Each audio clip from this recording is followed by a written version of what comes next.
Becky, I have always been fond of your initial cap exuberance and your quiet wisdom because you have nailed the conundrum of practicing journalism. The double-edged sword. The reason why I have a love-hate relationship with journalism. On the love front, I love ferreting out facts. I love finding the right people. I love persuading people to talk with me. And I always tried to be fair whenever I did it. Because people have this tendency to tell me everything. And I have to say to them, look, you've got to say on the record, off the record. Because if you don't, it's something I can use. So I have always tried to respect sources. But even if you go above and beyond and extend all manner of deference and you communicate exactly where you're going with the story, the sources are going to get upset. They're going to catch on really quick that their stories are competing with other people's stories. Because you have to get everybody on the record, right? Now, some journalists are incredibly opportunistic and mercenary. I tried not to be. There is something about the form of journalism,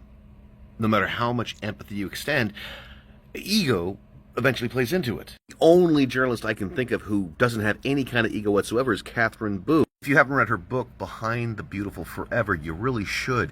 She doesn't even use the word I until very late in the book, and she documents the Mumbai slum. In her book, The Journalist and the Murderer, Janet Malcolm really outlines the problems of being a journalist. First line of that book: every journalist who is not too stupid or too full of himself notice what's going on, knows that what he does is morally indefensible. He's a kind of confidence man, preying on people's vanity, ignorance, or loneliness, gaining their trust and betraying them without remorse. And I am big on loyalty, big on not betraying people, but you will betray someone along the way. That's just the form. That's just the practice. And that is why I hate journalism. Although I have put together stories where every single source was happy with my coverage. But that's also exceedingly rare. You will disappoint someone. You will be viewed as a scumbag, even though journalists are more necessary now than they ever have been in human history.